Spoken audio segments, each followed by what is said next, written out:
देखिए, कमेडियन जाकिर खान ने कुछ समय पहले ये कहा था ना, धुरंधर से सबकी जली तो है। और अभी रीसेंट इवेंट्स देखें तो ऐसा ही लग रहा है कि रणवीर सिंह की पॉपुलैरिटी से बॉलीवुड थोड़ा दुखी है। हाल में ही खबर आई कि रणवीर सिंह ने फरहान अख्तर की डॉन 3 फिल्म छोड़ दी है, और वो भी शूटिंग के कुछ हफ्ते पहले ही। इससे फरहान अख्तर और उसकी कंपनी को 45 करोड़ का नुकसान हुआ है अपेरेंटली, जिसके बाद फरहान अख्तर FWICE नाम के एक ऑर्गेनाइजेशन के पास गए और बॉलीवुड ने साथ में मिलकर रणवीर सिंह को बॉयकॉट करने का डिसीजन लिया। हमने नॉन कॉपरेशन जो है वो इशू किया है रणवीर सिंह के खिलाफ। इसका मतलब यह है कि हमारे जितने भी वर्कर्स मेंबर्स हैं सारे क्राफ्ट्स के, वो इनके किसी भी प्रोजेक्ट में काम नहीं करेंगे। अब देखिए, इतना देख के तो लगता है कि फरहान अख्तर और FWICE का रणवीर सिंह को बॉयकॉट करना बिल्कुल जस्टिफाइड है, लेकिन अनफॉर्चुनेटली देखिए, स्टोरी इतनी सिंपल नहीं है। स्टोरी में एक्चुअली काफी सारे लेयर्स हैं। जब आप डीपर जाएंगे इस कहानी में, तब आप रियलाइज करेंगे कि जो रणवीर सिंह ने किया है वो दूसरे एक्टर्स ने भी किया है, लेकिन उनको ऐसी पनिशमेंट नहीं मिली। स्टूडियोज ने भी ऐसा किया है, लेकिन उनको ऐसी पनिशमेंट नहीं मिली। और देखिए, इस वीडियो में हम आपको दिखाएंगे कि कैसे क्लियरली कुछ ब्लेम रणवीर सिंह के ऊपर भी जाता है, लेकिन ये स्टोरी इसकी भी है कि कैसे कुछ पावरफुल फैमिलीज और स्टूडियोज पूरे बॉलीवुड को कंट्रोल करते हैं और अपनी पावर को यूज करते हैं उन एक्टर्स को हरास करने के लिए जो उनके इकोसिस्टम का हिस्सा नहीं है, या फिर जो एक्टर्स उनके इकोसिस्टम को अपने दम पे छोड़ने की कोशिश करते हैं या उस इकोसिस्टम से ज्यादा बड़े हो जाते हैं। सिमिलर बिहेवियर सुशांत सिंह राजपूत के साथ भी किया गया था, और इस कहानी में भले ही रणवीर सिंह के ऊपर भी ब्लेम जाता है, लेकिन यहाँ पर फिल्म फ्रेटर्निटी और फिल्म इंडस्ट्री की हिपोक्रेसी भी काफी उजागर हो जाती है। बिल्कुल वैसे ही जैसे इंडियन डेली सोप्स कहते हैं कि भाई हम ट्रेडिशनल फैमिली वैल्यूज प्रमोट कर रहे हैं, डिवोशन प्रमोट कर रहे हैं, फैमिली शोज प्रमोट कर रहे हैं, जबकि एक्चुअल प्लॉट में 3 खून, 4 पुनर्जन्म, स्कूटर मून पे पहुंच जाता है और एक औरत एक शेप शिफ्टिंग सांप से शादी कर रही होती है। आपको लगता है मैं मजाक कर रहा हूं? तो फिर ये देखिए।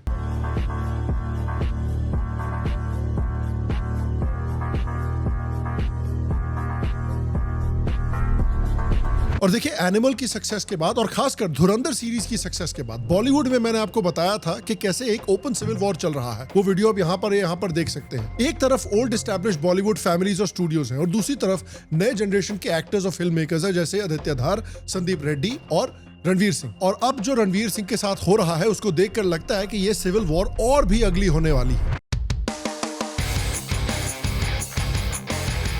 हेलो, श्याम शर्मा शो के इस एपिसोड में आपका बहुत बहुत स्वागत है। मैं हूं सेकुलरिज्म का CEO श्याम शर्मा, और आप सबको एक सेकंड। हाँ, तो देखिए, हमने देखा है 2025 के दिसंबर से कि कैसे रणवीर सिंह ने comeback of all comebacks complete किया है। 2025 में जो धुरंधर रिलीज हुई थी, उसने हर एक बॉलीवुड फिल्म को ओवरशैडो कर दिया। 26/11 के अटैक वाले जो सीन थे, वो बिल्कुल डायलॉगलेस दिखाए गए। रणवीर की परफॉर्मेंस की तारीफ जितनी की जाए उसमें वो कम है। पहली मूवी ने 1300 करोड़ का कलेक्शन किया, दूसरी मूवी ने 1800 करोड़ का कलेक्शन किया। टोटल 3000 करोड़ से ज्यादा का बिजनेस किया है इन दो फिल्मों ने। बॉलीवुड के कई पुराने रिकॉर्ड्स तोड़ दिए हैं इन फिल्मों ने, और इस परफॉर्मेंस की वजह से इतना नेचुरल PR हो रहा है रणवीर सिंह का, इतना ऑर्गेनिक PR शायद ही किसी एक्टर का हुआ हो। लेकिन जैसे ही रणवीर सिंह अपनी इस लैंडमार्क सक्सेस को, अपने इस कमबैक को सेलिब्रेट कर रहा था, फरहान अख्तर आते हैं पिक्चर में। फरहान अख्तर, अगर आपको पता नहीं हो, तो लिरिसिस्ट जावेद अख्तर के बेटे हैं, एक्टर हैं, डायरेक्टर है, और CA प्रोटेस्ट के समय पे उन्होंने हमें एक लेजेंडरी इंटरव्यू क्लिप दी थी।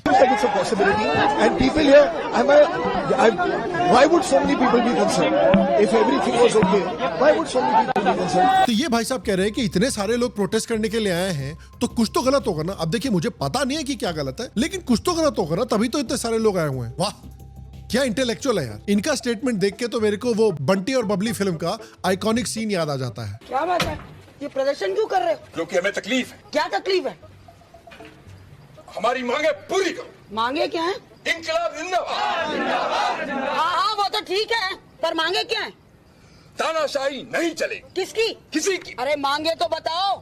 तो फरहान अख्तर ने federation of western Indian cine employees यानी FWICE के साथ एक कंप्लेंट फाइल की है, और बेसिकली इसकी वजह से पूरा का पूरा बॉलीवुड रणवीर सिंह को बॉयकॉट कर रहा है। तो अब आपके दिमाग में सवाल है कि हुआ क्या, सबसे पहले उसका जवाब देते हैं। देखिए, पिछले हफ्ते FWICE ने बॉलीवुड एक्टर रणवीर सिंह के खिलाफ नॉन कोऑपरेशन डायरेक्टिव इशू किया है। यह सब हुआ रणवीर के डॉन 3 से एग्जिट के बाद, जो उन्होंने दिसंबर 2025 में छोड़ी थी धुरंधर की रिलीज के बाद। एक्सेल एंटरटेनमेंट, जो फरहान अख्तर की प्रोडक्शन कंपनी है, वो कह रहे हैं कि उनको 45 करोड़ का नुकसान हुआ है, क्योंकि बहुत अचानक से रणवीर सिंह ने उनकी फिल्म को छोड़ दिया है, इसलिए हमको कॉम्पनसेशन चाहिए। तो ये FWICE क्या है? FWICE हिंदी फिल्म्स और टीवी इंडस्ट्री में वर्कर्स को रिप्रेजेंट करने वाला अम्ब्रेला बॉडी है, जो 38 अफिलिएटेड क्राफ्ट यूनियंस के थ्रू, चाहे एडिटर्स हो, डायरेक्टर्स हो, मेकअप आर्टिस्ट हो, स्पॉट बॉयज हो, लाइटमैन हो, कैमरामैन हो, जूनियर आर्टिस्ट हो, वैनिटी वैन सप्लायर्स हो, इन सबको रिप्रेजेंट करता है। बेसिकली ये एक ट्रेड यूनियन फेडरेशन है जिसमें 5 लाख से ज्यादा मेंबर्स हैं। जब FWICE non cooperation directive issue करता है तो सारे एफिलिएटेड मेंबर्स को इंस्ट्रक्ट किया जाता है कि वो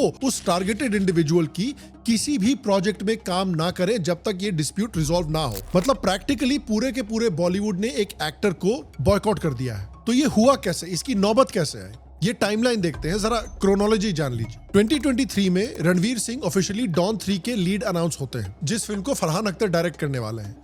अब 2023 to 2025 प्रोजेक्ट में कांस्टेंट डिलेज होते रहते हैं, स्क्रिप्ट की कांस्टेंट रीराइट्स होती रहती हैं और शूटिंग स्टार्ट भी नहीं होती है 2 सालों तक। बेसिकली लोग सट्टे लगाने लग गए हैं कि पहले सलमान भाई की शादी होगी या डॉन 3 की शूटिंग शुरू होगी। फिर 5 दिसंबर 2025 को रणवीर सिंह की धुरंधर फिल्म रिलीज होती है, जो एक मैसिव कमर्शियल ब्लॉकबस्टर बनती है, हिस्टोरिक फिल्म बनती है, जो बेसिकली बॉलीवुड को हमेशा हमेशा के लिए चेंज कर देती है। इस सक्सेस से जो रणवीर सिंह को PR मिल रही थी, उसका फायदा उठाने के लिए फरहान अख्तर ने अनाउंसमेंट की कि डॉन 3 जो प्रोजेक्ट है वो फाइनली अब लॉन्च किया जाएगा। लेकिन कुछ रूमर्स अभी भी आ रहे थे कि स्क्रिप्ट अभी भी लॉक नहीं हुई है। तो धुरंधर की थिएट्रिकल सक्सेस के कुछ दिन के बाद रणवीर सिंह ने डॉन 3 प्रोजेक्ट को छोड़ दिया और उन्होंने बोला कि भाई रीजन ये है कि स्क्रिप्ट अभी भी फाइनलाइज नहीं हुई है और बार बार चेंजेस होते ही जा रहे हैं। और यहां पर आती है बड़ी इंपॉर्टेंट बात कि फरहान अख्तर ने इमीडिएटली एक्शन नहीं लिया, उन्होंने वेट किया। उसके बाद धुरंधर 2 निकल के आती है अप्रैल 2026 में, जो कि एक और बहुत बड़ी ब्लॉकबस्टर बनती है। और फिर इस फिल्म के रिलीज होने के बाद, ब्लॉकबस्टर बनने के बाद 11 अप्रैल 2026 में फरहान अख्तर ने FWICE में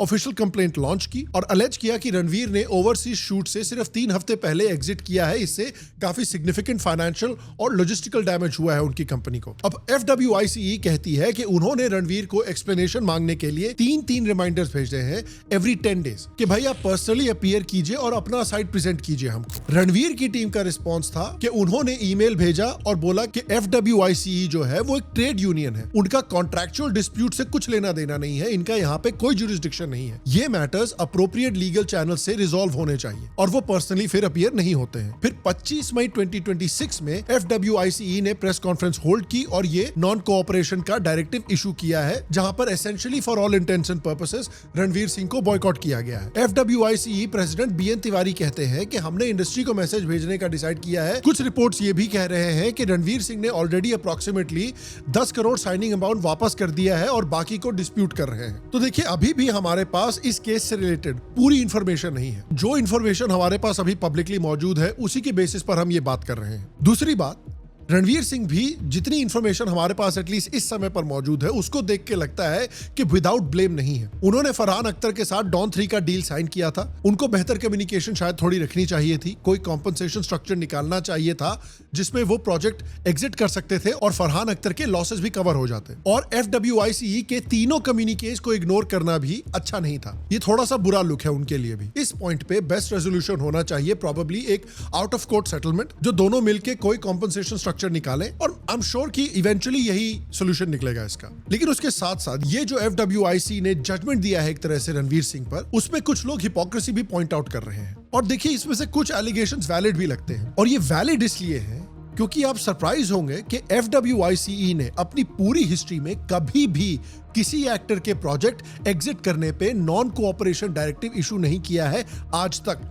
रणवीर सिंह इस केस नंबर 1। एक्टर का एग्जिट कितना जस्टिफाइड था, कितना नहीं था, कितना डैमेजेस बनते हैं, ये सिविल कोर्ट्स या कॉन्ट्रैक्चुअल आर्बिट्रेशन का काम है, ट्रेड यूनियंस का काम नहीं है। रणवीर की लीगल टीम ने यही पॉइंट आउट किया है और मल्टीपल लीगल कमेंटेटर्स भी यही पॉइंट आउट कर रहे हैं। तो मतलब बेगानी शादी में अब्दुल्ला दीवाना थोड़े से हो रहे हैं। ये वैसा ही केस है जैसे ध्रुव राठी ने बोला था ना कि भाई वो एक वीडियो निकालेंगे और पूरी धुरंधर फ्रेंचाइज को डिस्ट्रॉय कर देंगे। यार तुम्हारा इससे क्या लेना देना है यार, क्यों जबरदस्ती कूद रहे हो? एक तो ये भाई साहब इनका अलग ही स्वैग है, ये हमेशा ब्रैग करते रहते हैं कि मैं बीजेपी को खत्म कर दूंगा। पिछले 10 साल से यही इनका फंडा चल रहा है। लेकिन ये जितना वीडियोस बनाते हैं बीजेपी के खिलाफ, बीजेपी उतनी स्ट्रांग होती जाती है। ब्रो लिटरली जिसको हेट करते हैं उसके लिए गुड लक चार्म बन जाते हैं। तो अब देखते हैं FWICE के प्रीवियस केसेस और क्यों लोग इसको हिपोक्रेसी बता रहे हैं। क्योंकि पिछले केसेस में FWICE का एक्शन हमेशा नॉन कॉन्ट्रैक्चुअल कॉन्डक्ट पे ही था, प्राइवेट कॉन्ट्रैक्चुअल डिस्प्यूट पे नहीं। पुराना एक केस था मीका सिंह, जो पुलवामा टेरर अटैक के बाद कराची में एक वेडिंग में परफॉर्म करने के लिए गए हुए थे। तो FWIC ने उनको बैन किया था क्योंकि ये नेशनल सिक्योरिटी कंसर्न था। उसके बाद एक केस था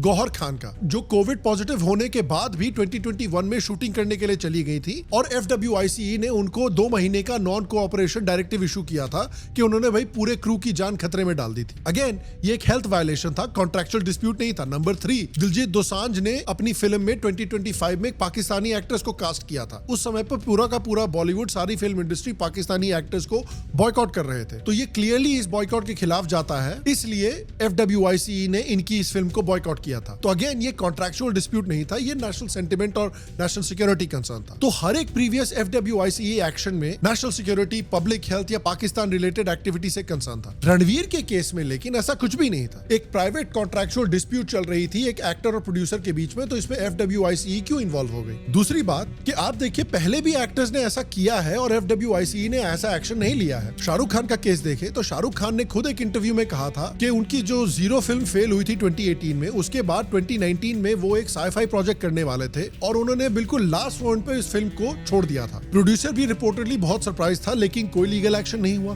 कोई FWIC का कंप्लेंट नहीं आया, कोई नॉन कोऑपरेशन का डायरेक्टिव नहीं आया। सिमिलरली सलमान खान और संजय लीला बंसाली की भी एक फिल्म आने वाली थी 2019 में, वो भी लास्ट मोमेंट पे कैंसिल हो गई क्रिएटिव डिफरेंसेस की वजह से। आलिया भट्ट तो इतनी दुखी थी इस फिल्म के अचानक से कैंसिल होने के बाद कि उन्होंने घंटों तक अपने आप को रूम में बंद कर दिया था और रो रही थी जब वो प्रोजेक्ट कैंसिल हो गया। अभिषेक बच्चन एक पलटन नाम की मूवी कर रहे थे और उन्होंने वो शूट से 24 घंटे पहले उस फिल्म को छोड़ दिया था। करीना कपूर ने अलेजेडली कहो ना प्यार है को बहुत अब्रप्टली छोड़ दिया था क्योंकि उनकी मदर और फिल्म मेकर राकेश रोशन के बीच में डिसएग्रीमेंट हो गई थी। रेखा ने फितूर नाम की एक फिल्म को शूटिंग के बीच में छोड़ दिया था, लेकिन इन सब पर कोई FWIC का एक्शन नहीं हुआ। देन अगेन ऐसे केसेस भी हैं जिसमें कि स्टूडियोज अनसेरेमोनियसली एक्टर्स को डंप कर देते हैं विदाउट एनी नोटिस। आप देखिए रणवीर सिंह के साथ भी ये पहले हो चुका है, जब उनको बॉम्बे वेलवेट नाम की एक फिल्म में रोल मिलने वाला था, लेकिन उनको अनसेरेमोनियसली डंप करके वो role nepo baby Ranbir Kapoor के पास चला गया।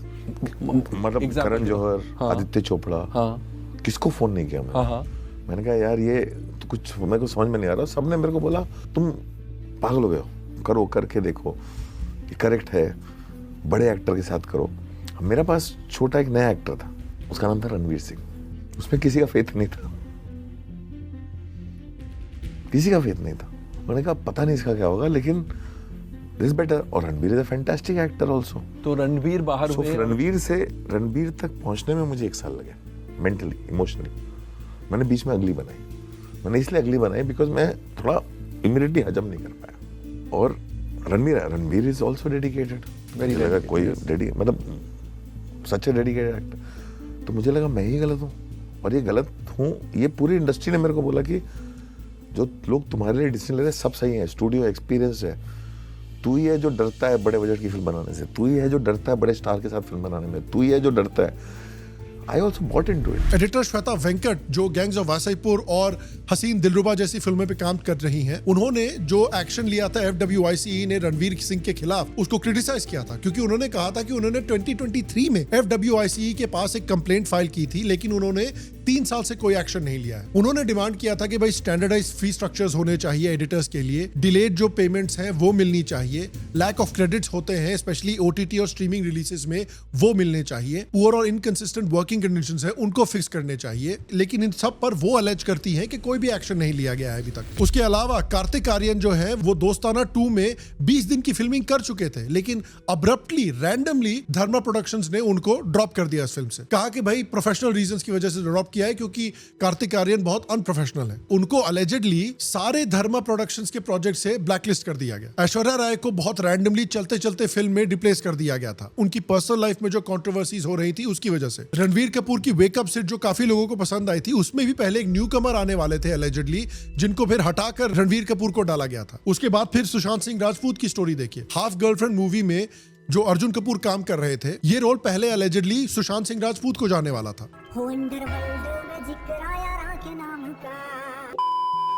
हंसी तो फंसी में भी उनको रिप्लेस करके फिर सिद्धार्थ को डाला गया था। फितूर में सुशांत की जगह आदित्य रॉय को लिया गया था, और उनकी जब डेथ हुई थी तो बहुत सारी रिपोर्ट्स आई थी कि कैसे एक सिस्टमैटिक कैंपेन चलाया गया था उनको साइडलाइन करने के लिए। उनको अपेरेंटली बहुत सारे हाई प्रोफाइल प्रोजेक्ट से साइडलाइन किया गया और उनको हटाकर वहां पर स्टार किड्स को लिया गया था। इंडस्ट्री आउटसाइडर्स अवार्ड शोज में उनका ओपनली मजाक उड़ा रहे थे। ये सुशांत सिंह राजपूत है। अबे नाम है कि पूरा एड्रेस है? नाम ही है सर। नाम है क्या ये? सुश सुश प्रोनाउंस नहीं किया था मुझसे तो। FWICE ये सारी चीजों को देख रही थी, लेकिन इसके बावजूद उन्होंने सुशांत को प्रोटेक्ट करने के लिए कोई डायरेक्टिव इशू नहीं किया, किसी प्रोडक्शन हाउस के खिलाफ कोई स्टेटमेंट नहीं दिया, किसी कास्टिंग डायरेक्टर, किसी फिल्म मेकर जिन्होंने सुशांत सिंह को मार्जिनलाइज किया था उनके खिलाफ कोई स्टेटमेंट नहीं दिए उस समय। And to make matters worse, जब साजिद खान के ऊपर मीटू के एलिगेशंस लगे थे, उसके बाद FWICE निकल के आया था और बोला था कि भाई साजिद खान को वापस आके काम करने दो भाई, अब ये एलिगेशन तो पुराने हो चुके हैं। इसीलिए कुछ लोग हैं इस समय पे जो FWICE के हिपोक्रेसी पे लाइट डालने की कोशिश कर रहे हैं, क्योंकि FWICE का मैंडेट क्या है? अल्टीमेटली वर्कर्स को प्रोटेक्ट करना, टेक्नीशियन, स्पॉट बॉयज, एडिटर्स, इनको प्रोटेक्ट करना। लेकिन कुछ क्रिटिक्स बोल रहे हैं कि FWICE जो है वो बड़े बड़े प्रोडक्शन हाउसेस का और पावरफुल बॉलीवुड फैमिलीज का प्रॉक्सी बन गया है, बेसिकली उनके लिए फाइट कर रहा है अगेंस्ट वल्नरेबल एक्टर्स। और रणवीर की स्टोरी देखिए कि जिस एक्टर की सबसे बड़ी फिल्म पाकिस्तान के नेटवर्क्स को एक्सपोज कर रही थी, वो आज अपने खुद की इंडस्ट्री के नेटवर्क से लड़ रहा है। और देखिए एक और इंटरेस्टिंग बात यह है कि FWICE के जो लीडर्स हैं वो जावेद अख्तर के बहुत क्लोज दोस्त हैं। आप देख सकते हैं कि उनकी बर्थडे पार्टी में जावेद अख्तर मौजूद है। और जावेद अख्तर कौन है? फरहान अख्तर के पिताजी। और कुछ लोगों का मानना है कि मेजर बॉलीवुड फैमिलीज और मेजर बॉलीवुड स्टूडियोज रणवीर सिंह से इस समय पे बहुत जेलस है। रणवीर सिंह ने जो पुराना बॉलीवुड का मॉडल था कि भाई आपको अगर अपनी फिल्म हिट करानी है तो आपको अपीजमेंट वाली पॉलिटिक्स डालनी पड़ेगी अपनी फिल्मों में, क्योंकि आपको पाकिस्तानियों को पटाना है और गल्फ की ऑडियंसेस को पटाना है, तभी आपकी फिल्म सुपर हिट होगी। रणवीर सिंह और आदित्य धार ने वो पूरा मॉडल ही डिस्ट्रॉय कर दिया। रणवीर सिंह की फिल्म सिर्फ इंडियन और इंडियन डायस्पोरा के बेसिस पे सुपरहिट हो गई है। साउथ इंडिया की फिल्में जो एक समय पे बॉलीवुड को पूरी तरह से डोमिनेट कर रही थी, अब साउथ में भी लोग धुरंधर को एंजॉय कर रहे हैं। మన తెలుగు ఇండస్ట్రీ పుష్పాని క్రాస్ చేస్తుంది. వన్స్ ఇన్ జనరేషన్ మూవీ అన్న, అంటే ఇది ఇలాంటి సినిమా ఇంకెవరు తీయలేరు. 4 hours అన్ని రియాలిటీ కదా, 4 hours నో రొటీన్ స్టోరీ కాదు, ఇది దేశభక్తి స్టోరీ. भाईजान बॉलीवुड से हमारा बॉलीवुड से एक खतरनाक का पिक्चर का ट्रेलर रिलीज हो चुका है। इसका नाम है धुरंधर। रणवीर सिंह का अवतार है।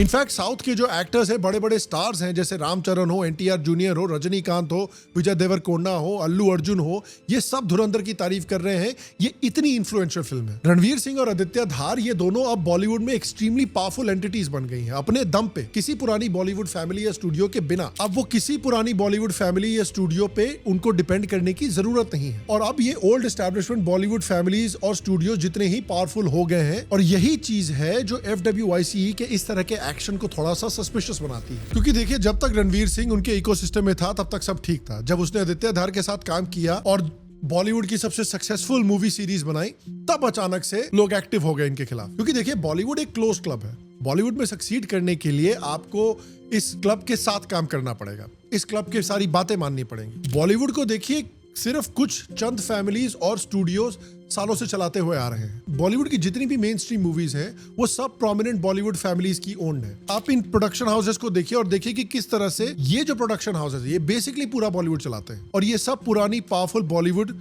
फैमिली से जुड़े हुए हैं। और कमाल की बात तो यह है कि ये फैमिलीज एक दूसरे में शादी भी करते रहते हैं, ताकि जो सारा कैपिटल है वो इन्हीं के फैमिली के पास पड़ा रहे। तो जो एक्टर्स बॉलीवुड फैमिली से कनेक्टेड हैं, वो कितने भी फ्लॉप फिल्में दें, उनको चांस पे चांस पे चांस पे चांस मिलता रहेगा। लेकिन सुशांत सिंह राजपूत जैसे टैलेंटेड आउटसाइडर्स को उनके कंपैरिजन में 100 गुना ज्यादा मेहनत करनी पड़ेगी, और उसके बाद भी उनके ऊपर कैरेक्टर अटैक्स हो सकते हैं और उनको साइडलाइन करने की कोशिश की जा सकती है। और देखिए मैंने पहले भी कहा है कि रणवीर भी इस केस में ब्लेमलेस नहीं है। इनिशियल रिपोर्टिंग से लगता है कि उनका बिहेवियर भी कंप्लीटली प्रोफेशनल नहीं था, लेकिन best resolution out of court settlement होना चाहिए कि भाई रणवीर प्रोजेक्ट एग्जिट करे, फरहान अख्तर को फेयर कॉम्पनसेशन मिले, क्योंकि दोनों के साथ थोड़ी सी गड़बड़ हुई है। और अगर फरहान अख्तर को रणवीर के अचानक से प्रोजेक्ट छोड़ने से नुकसान हुआ है तो उस नुकसान की भरपाई भी होनी चाहिए। लेकिन मुझे समझ में नहीं आता कि FWICE का इस तरह से इंटरवीन करना जरूरी क्यों था, क्योंकि ये contractual dispute I am sure legal तरीके से सॉल्व किया जा सकता था। ये चीज इसको सस्पिशियस बनाती है कि FWICE के जो लीडर्स हैं वो जावेद अख्तर के करीबी दोस्त हैं। और रणवीर की तरफ से भी अगर आप सोचे तो धुरंधर जैसी फिल्म जो है